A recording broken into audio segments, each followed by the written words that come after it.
And would really benefit union workers. We know Governor Cooper and Raleigh Mayor Marianne Baldwin are going to be here as well, but they made a number of stops. I want to show you video from an earlier stop they made this morning at the Teamsters Union Hall in Raleigh for a roundtable discussion. They talked about investing in more trade jobs, green infrastructure, and promoting unions. The second gentleman really driving home the point this plan is what every working American needs. Cannot stress enough how important it is to pass the American Jobs Plan. We must do it. It should not be controversial. It's an investment in our future. It's an investment in our jobs. It's an investment in our economy, our climate, and our future.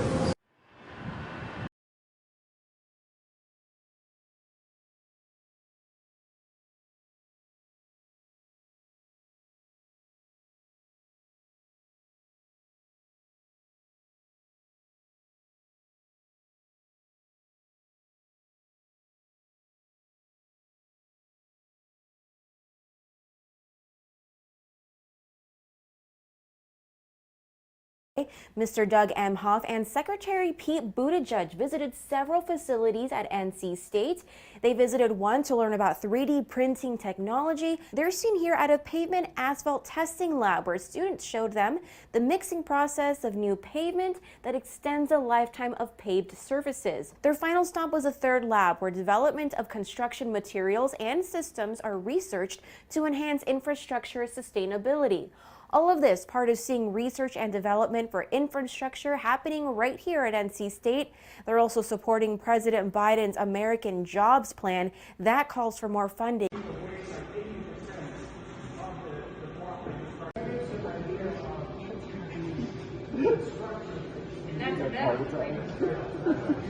what we're doing is we're looking at the strength of the end of the beam. We've already tested on the other end of the beam. We know what that will do. But at the end of the beam, it seems about 70,000 pounds of load, and this is perfectly safe for use.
And the infrastructure and to invest in our jobs and our future, our economy, Secretary Pete Buttigieg.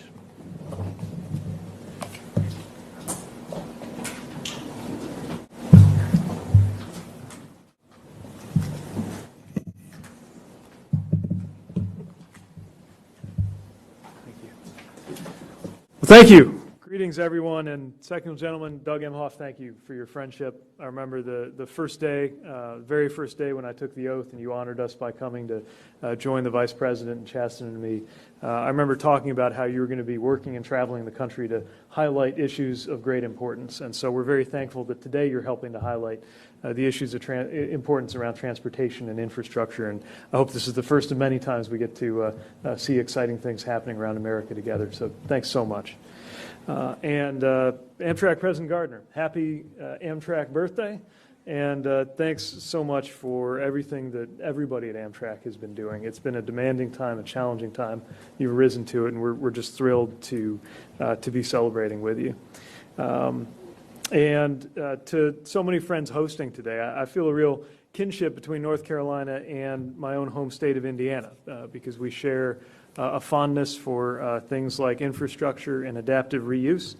and I believe we share a legacy and a future promise of greatness in other important American institutions. I would name basketball and transportation without suggesting which order those ought to go in.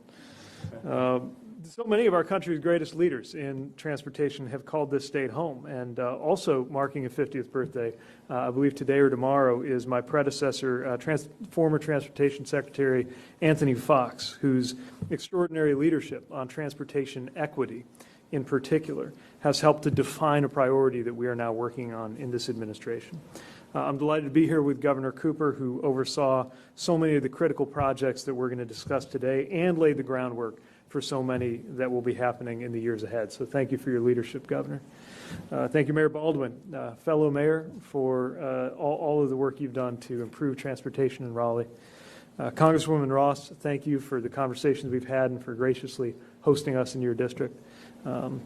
And I'll be on my best behavior next to Congressman Price, who is chair of the House Appropriations Transportation Subcommittee and a leader in shaping transportation policy, including rail, here and across the country. So thank you. And that brings us to our guest of honor today, which is Amtrak. 50 years old tomorrow, and Amtrak, you don't look a day over 40. Since launching, Amtrak has connected us to the people and places that we love, linking small towns and big cities across the nation. 190 million Americans live within 25 miles of an Amtrak station. And so in so many places, Amtrak is the go-to for long-distance travel. This year has been a tough one for Amtrak, as it has been for families and organizations across America. Yet today, with millions of vaccines being administered, we see that light at the end of the tunnel, and we're ready to emerge into a better future. Now, while we were in that tunnel, we had occasion to do a lot of thinking about what a better future might look like. And the truth is, we don't want to, cannot, must not return to where we started, somehow just rewind to January of 2020. Because even before COVID, our country was hurting. In infrastructure, we had slipped to 13th place globally, with a $1 trillion backlog in repairs. Americans were spending too much time and money commuting already.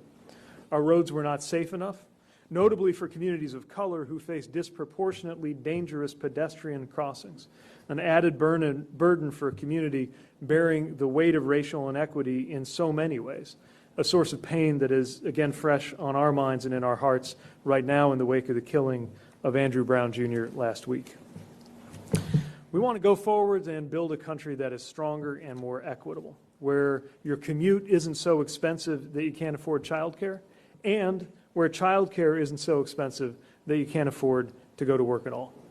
In his 100 Days address, President Biden has put America back on track and explained what it took to get here and where we're going next. And he's made clear that we need to seize this opportunity, not just to survive the season of peril we're in, but in order for America to win the future. Here in North Carolina, we have seen examples of the kinds of investments and resources that we're hoping will be available to so many communities across the country.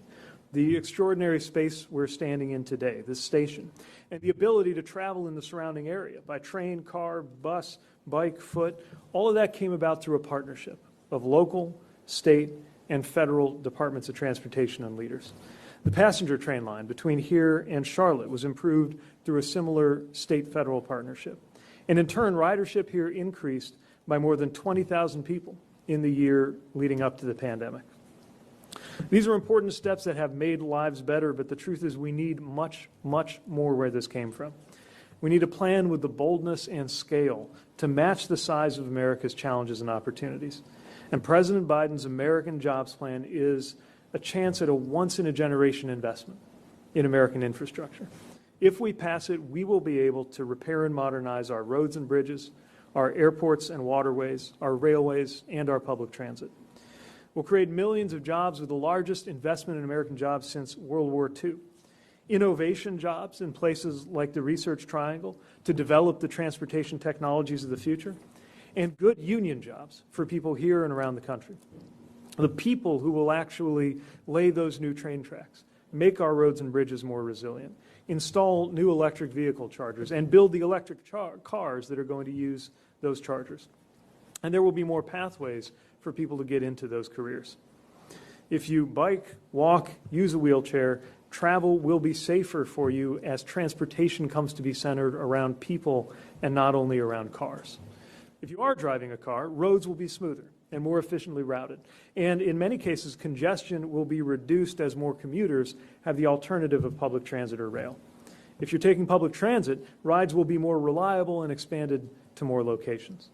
If you take passenger or commuter rail, trains will get you to more destinations safely, comfortably, and quickly as we modernize a system that was in many places built even before the creation of Amtrak 50 years ago. When we envision travel for the next 50 years, the train should be a common sense option. The rumble of rails and the freedom of looking out your train window should once again be known to be as all-American as the open road. Those who have lived with longer commutes and higher levels of pollution because of highways that cut through communities of color will see dedicated funding to fix those wrongs. All in, the American Jobs Plan is a $2.25 trillion investment that doesn't tinker around the edges, because we've done that for years and it hasn't worked. I know that we can deliver bold infrastructure solutions because we've done it before. In fact, nothing could be more American. This is the country that built the Erie Canal, the Transcontinental Railroad, the interstate highway system. These projects unified America. They supercharged our economy, and they expanded our concept of infrastructure to keep America ahead of the world. So now it's our turn to build the America that we want and deserve. And as we do it, to keep the jobs coming and keep the American dream alive. Let me close with this. When trains were first introduced here in North Carolina in the 1800s and across much of the South, the rail lines would often end before the state border. You couldn't take a train from North Carolina to another state. The tracks weren't even the same size. Today, we stand on the cusp of an investment that would enable world-class rail service across the Southeast and across the country, reinforcing this region as an economic powerhouse that rivals any country on earth. That is the power of American infrastructure, when we believe in ourselves enough to make bold choices. I'm proud to serve for a president who rode Amtrak to work for decades, a president who knows how important infrastructure is to people's lives, and one who is willing to make the bold choice. And I'm looking forward to working with everyone here and across the country to choose a path that our children and grandchildren will be proud of.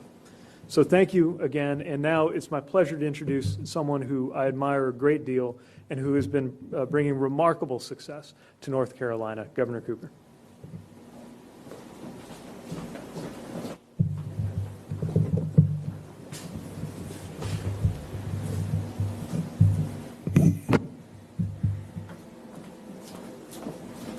Welcome to North Carolina, to our esteemed guest, Secretary Buttigieg. Your experience as mayor, your deep knowledge of infrastructure makes you a fantastic Secretary of Transportation. And today, when I saw the sparkle in your eyes when you were talking about asphalt, I knew that this was an absolute winner.